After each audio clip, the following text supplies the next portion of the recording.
Hey everybody, I just came from outside, so you'll see it's kind of funny. Maybe I should just take my glasses off. My glasses transition from, dark outside to light, but I need them to read, so I probably have to put them back on in just a moment. We are on day 2. I think my kids, they have, they suffer from allergies very much like I do. And so, like me, if I have allergies, I'll use the neti pot and, drink extra water and make sure that I blow my nose regularly as I'm sneezing and stuff. But kids don't do that. And so what ends up happening is allergies turn into a cold.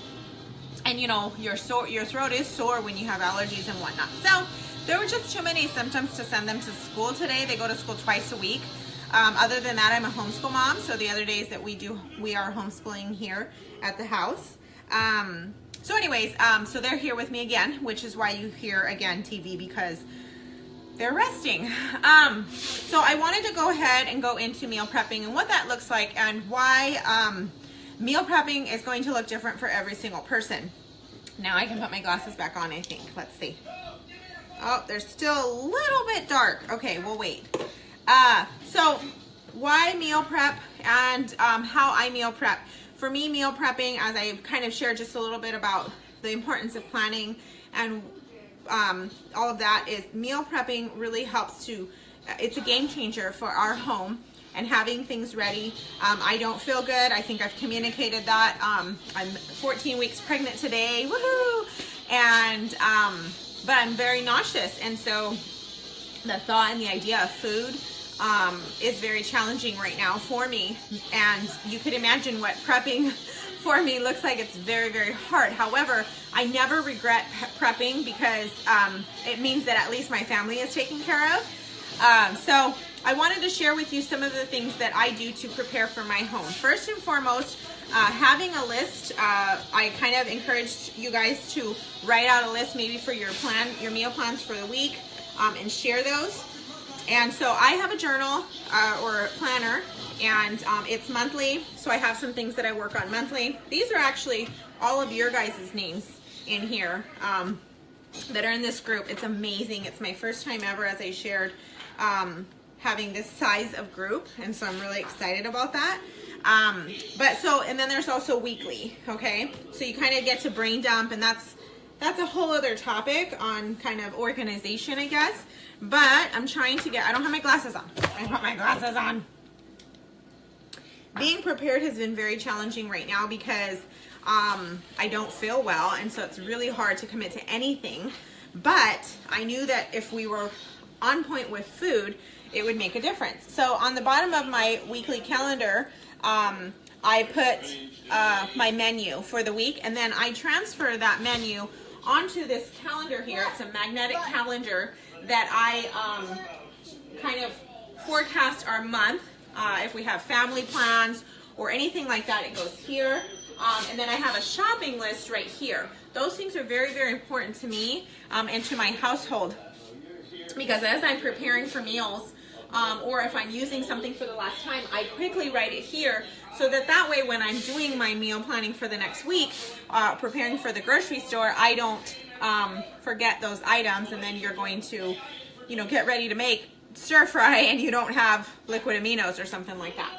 So I put the menu here on the calendar, and then, my family is able to look forward to what they're going to eat. One of the things that my husband expressed was very early on when we started eating healthy, specifically plant-based, is that he's like, I need to know and prepare my palate for what we're going to be enjoying, because sometimes that's not what I'm in the mood for. But if I know in advance that that's what we're going to be eating for that day or the day to come, it helps me just mentally prepare for it. And it's not to say that I don't give wiggle room, especially with how I'm feeling right now. Like right now, I just want to upchuck. I feel like I want to just vomit all over all of you. Excuse me. So that's why you kind of see some regular burping. Excuse me on that. I do have manners. I'm just pregnant. But yeah, so I transfer my menu over here. A lot of that has been very inconsistent because of how I feel. But anyways, so for instance, Sunday was vegetables and rice. We used the rest of the rice. The boys, when When they get sick, sometimes, you know, we're dealing with where they need to be on the brat diet, the bananas, rice, applesauce, toast. And so I know for me growing up, one of my comfort foods, like when I was sick, was chicken noodle soup, right? It had absolutely no nutritional value. It was like the Campbell's soup. But my boys enjoy rice when they're sick. And so they worked off of that yesterday. So we had vegetables and rice on Sunday. I made that. And when I do cook, I make enough for there to be able to be leftovers for the next day, for my husband for lunch, and then for myself. My boys don't really care for most of the leftovers because they're not excited to have vegetables for dinner, but it is definitely one of those meals that I do not compromise in. I try to, well, let me just explain that a little bit. So vegetables and rice. I do use basmati rice. It's one ingredient. Nutritionally, I know a lot of people will say, well, you need to have brown rice. You can compare it yourself. I've done the comparing, and I've done it with people that I have met with them at the grocery store. Brown rice and jasmine rice, or basmati rice, nutritionally, they are just about mirror.